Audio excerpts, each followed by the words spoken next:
जहां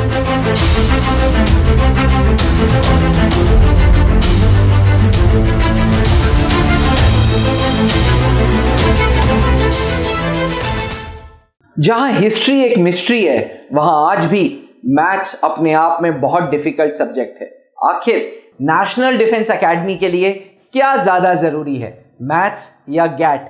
आखिर 4 घंटा मैथ्स को देना और 2 घंटा गैट को देना एक समझदारी का डिसीजन है नेशनल डिफेंस एकेडमी के लिए या नहीं? आइए जानते हैं इस वीडियो में। नमस्कार डिफेंस एस्पिरेंट्स, स्वागत है त्रिशूल डिफेंस एकेडमी के यूट्यूब चैनल पे। आज मैं अभिनव मल्होत्रा अपने तजुर्बे से बताऊंगा कि नेशनल डिफेंस एकेडमी में मैथ्स पे ज्यादा फोकस करें या गैट पे। अब एक माँ के 2 बेटे हैं और माँ से पूछा जाए कि भैया मैथ्स छोटा वाला बेटा ज्यादा जरूरी है या बड़ा वाला, तो माँ बोले कि दोनों बच्चे जरूरी हैं। उसी प्रकार से नेशनल डिफेंस एकेडमी तक पहुंचने के लिए दोनों सब्जेक्ट में सेक्शनल कट ऑफ अचीव करना है, जो आमतौर पे 22 से 25% होता है। यानी कि 25% ऑफ 300 मार्क्स मैथ्स के लिए, 25% ऑफ 600 मार्क्स गैट के लिए।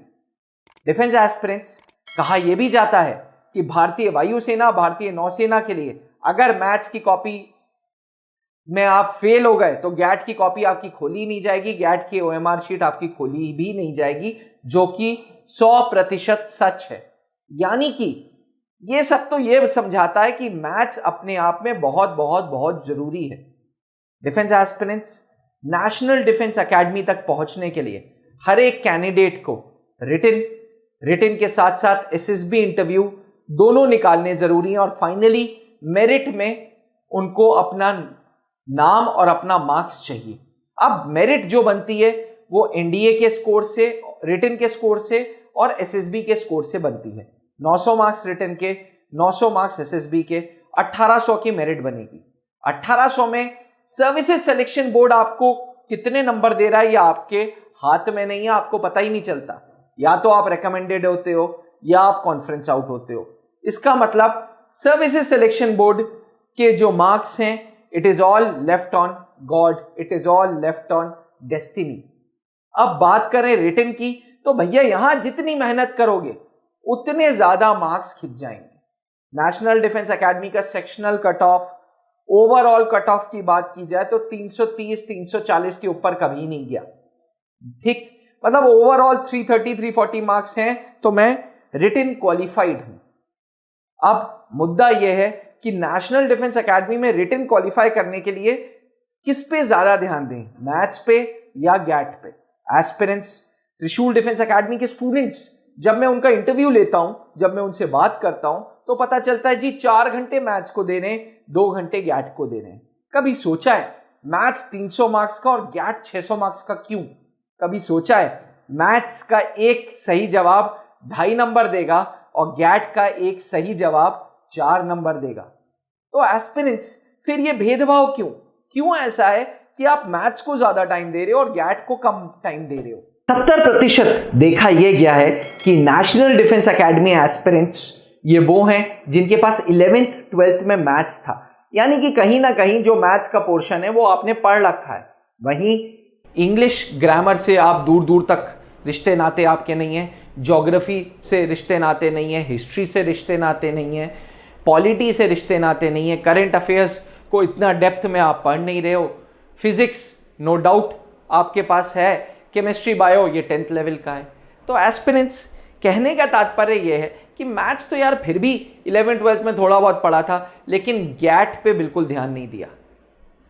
पहला काम ये करना है, जो मैथ्स के प्रेमी हैं, जो मैथ्स से अपना रिश्ता नहीं तोड़ सकते या अपना एसोसिएशन कम नहीं करना चाहते, मेरा उनको सिंसियर सजेशन रहेगा कि मैथ्स के साथ साथ गैट का इंग्लिश पकड़ें, गैट का ज्योग्राफी, हिस्ट्री, पॉलिटी में एक सब्जेक्ट पकड़ें। अपने आप में इंग्लिश 200 मार्क्स का है, मैथ्स 300, 500 नंबर तो यही हो गए। इसके साथ साथ अगर ज्योग्राफी हो गए तो 20 सवाल ज्योग्राफी के कहीं नहीं गए, यानी कि 580 मार्क्स।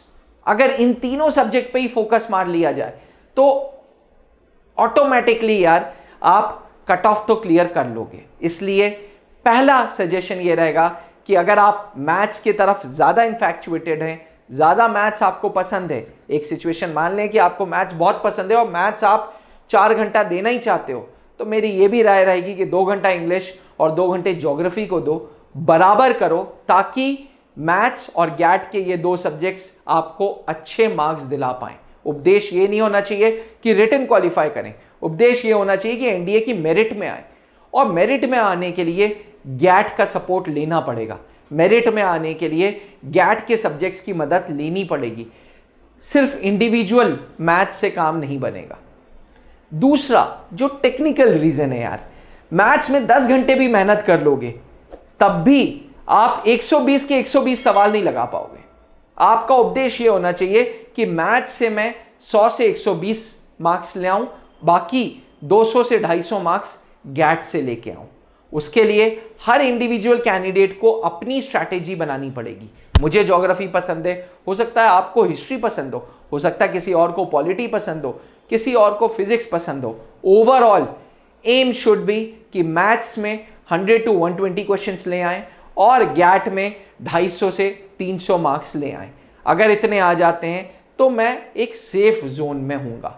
एस्पिरेंट्स याद रखिएगा, यूपीएससी का वो रूल, एयरफोर्स और नेवी के लिए मैथ्स की कॉपी पहले चेक होगी। इसके लिए मैथ्स के कुछ पोर्शंस हैं जिससे सवाल हमेशा आता ही आता है, जैसे मैथ्स में प्रोबेबिलिटी है, जैसे मैथ्स में स्टैटिस्टिक्स है, जैसे मैथ्स में अलजेब्रा है जो 40 सवाल दे रहा है। अगर आप इन पोर्शंस पे फोकस मारेंगे, आखिरी के कुछ 30-40 दिन इस पे ज्यादा फोकस मारेंगे, तो देयर आर फेयर चांसेस कि आप अच्छा स्कोर कर लेंगे। देयर आर फेयर चांसेस कि आप जो एक्सपेक्टेड स्कोर मैथ्स का 100 से 120 मान के चले हैं उतना अचीव कर लेंगे। अल्टीमेटली नेशनल डिफेंस एकेडमी जैसे कॉम्पिटिटिव एग्जामिनेशन में आपको स्ट्रैटेजी के साथ खेलना होगा, आपको सही एजुकेशनिस्ट, सही कोचिंग ऑर्गेनाइजेशंस के साथ जुड़ना होगा ताकि आप एनडीए का रिटन क्वालिफाई कर पाओ। और सही एजुकेशनल इंस्टीट्यूट, सही कोचिंग, सही एजुकेटर वो है जो अपने तजुर्बे से बताए कि ये इंपॉर्टेंट पोर्शन है, ये कम इंपॉर्टेंट पोर्शन है। आखिरी के कुछ दिनों में पूरी की पूरी पढ़ाई नहीं की जाती, आखिरी के दिनों में you need to be choosy. Trishul defence academy में गैट के एजुकेटर्स बताते हैं कि एलिमिनेशन करो, सीखो एलिमिनेट करना। मैथ्स के टीचर सिखाते हैं सीखो एलिमिनेट करना, पीछे नहीं पड़ना, ईगो नहीं फंसानी है पेपर से कि नहीं कैसे नहीं हो रहा ये। हमें देखना ये कि कैसे हम 100 to 120 मैथ्स में ले आए, 250 to 300 गैट में ले आए। वहीं कुछ एस्पिरेंट्स ऐसे भी हैं 30% जिनके पास 10+2 में मैथ्स नहीं था, जो बायो बैकग्राउंड से है, कॉमर्स बैकग्राउंड से, आर्ट्स बैकग्राउंड से, और जिसका लक्ष्य इंडियन आर्मी है। ऐसे कैंडिडेट्स को ओवरऑल जो फोकस रखना है वो रखना है गैट पे। ऐसे कैंडिडेट्स को गैट में स्कोर करना है, और गैट में स्कोर करने के लिए इंग्लिश पकड़ना है, ज्योग्राफी पकड़ना है और करंट अफेयर्स पकड़ना है। आज के तारीख में करंट अफेयर्स के 10-12 सवाल कहीं नहीं गए, जिसमें से जनरली डिफेंस न्यूज से क्वेश्चंस आ रहे हैं, जनरली देश विदेश की न्यूज से क्वेश्चंस आ रहे हैं, पिछले 6 महीने के करंट न्यूज से क्वेश्चंस आ रहे हैं। तो यार इतनी मेहनत कर लो कि इजीली गैट में स्कोर खिंच जाए। याद रखना, अगर आप नॉन मैथ्स बैकग्राउंड के हो तब भी आपको मैथ्स का सेक्शनल कट ऑफ क्लियर करना जरूरी है, जो कि 25% है। 300 का 25% यानी कि 75 मार्क्स तो लाने ही लाने हैं। उसके लिए इजी चैप्टर्स मैथ्स में चुनना, सेट्स हो गया, कॉम्प्लेक्स नंबर हो गया, क्वाड्रेटिक इक्वेशन हो गया, थोड़ा स्टैटिस्टिक्स हो गया। ये ऐसे चैप्टर्स हैं जो आपको स्कोर करा देंगे, आपका सेक्शनल कट ऑफ क्लियर करा देंगे। अल्टीमेटली एस्पिरेंट्स, पेपर आपको देना है, उस मौके पे आप वो टेंशन्स फेस कर रहे होंगे, उस मौके पे आप वो प्रेशर फेस कर रहे होंगे। उस प्रेशर पे एक ही चीज याद रखना यार, एलिमिनेशन सीखो। अगर आप चूजी बन जाते हो, अगर आप सेलेक्टिव बन जाते हो, तो ऑटोमेटिकली आप बैलेंस बना लोगे। मैथ्स के सिलेक्टेड क्वेश्चंस करोगे, इंग्लिश के सिलेक्टेड करोगे, ज्योग्राफी के सिलेक्टेड करोगे, हिस्ट्री के सिलेक्टेड करोगे, करंट अफेयर्स के सिलेक्टेड करोगे, साइंस में फिजिक्स के सिलेक्टेड करोगे, थोड़ा बहुत केमिस्ट्री बायो के करोगे, ताकि आपका ओवरऑल कट ऑफ क्लियर हो जाए। लाख मैं एडवाइसेस दे दूं, जब तक प्रैक्टिकल नॉलेज पे नहीं काम करोगे तब तक काम नहीं बनेगा। इस वीडियो को खत्म होते ही एक पेपर पे अपने सॉलिड एरियाज मैथ्स के लिख लेना, सॉलिड एरियाज गैट में लिख लेना, और देखो कि इतने सॉलिड एरियाज से मेरा ओवरऑल स्कोर क्या आ रहा है। अगर सॉलिड एरियाज 5 हैं और 5 में से टोटल 50 सवाल बन रहे हैं मैथ्स के, तो प्लीज़ 50 में 50 आप नहीं लगा पाएंगे। एक एवरेज स्टूडेंट अपने आप को मानिएगा, 25 से 30 सवाल गिनिएगा और तब देखिएगा कि आपका स्कोर क्या आ रहा है। अल्टीमेटली यूपीएससी अपने आप में एक चैलेंजिंग ऑर्गेनाइजेशन है जो एंटी कोचिंग्स है, जो कहता है कि हम हर 6 महीने में पैटर्न बदलेंगे ताकि कोचिंग इंडस्ट्री कोई फिक्स्ड पैटर्न बच्चों को रटा रटाया अप्रोच ना दे पाए। उस केस में एस्पिरेंट्स अल्टीमेटली आपको भी चूजी बनना पड़ेगा, आपको भी ये समझना पड़ेगा कि हर नेशनल डिफेंस एकेडमी के एग्जाम में there is some new thing, some googly, कोई ना कोई गुगली आएगी ही आएगी और उसके लिए आपको तैयार होना होगा। तैयारी के लिए ज़्यादा से ज़्यादा मॉक टेस्ट पेपर्स लगाइए। त्रिशूल डिफेंस एकेडमी जल्दी आपके लिए ला रहा है ऑफलाइन मॉक टेस्ट। जी हाँ, पूरा अगस्त के महीने संडे को ना हम आराम करेंगे ना आपको आराम करने देंगे। दिल्ली के सेंटर, रांची के सेंटर और त्रिशूल का कॉर्पोरेट ऑफिस इलाहाबाद के सेंटर में हम लेंगे एनडीए मॉक टेस्ट सीरीज, जो ऑफलाइन लेंगे भैया। ऑफलाइन इसलिए लेंगे ताकि थोड़ा आप संघर्ष करेंगे, घर के कंफर्ट लेवल से निकलेंगे और माहौल मिलेगा आपको मॉक टेस्ट देने का। अगर आप भी तैयार हैं एस्पिरेंट्स, तो कमेंट करके लिखें कि आप मॉक टेस्ट के लिए इंटरेस्टेड हैं, हम आपको कॉल बैक करेंगे। नीचे लिखे हुए नंबर पे आप मॉक टेस्ट का सीक्वेंस समझ सकते हैं कि किस किस तारीख को हम मॉक टेस्ट लेंगे।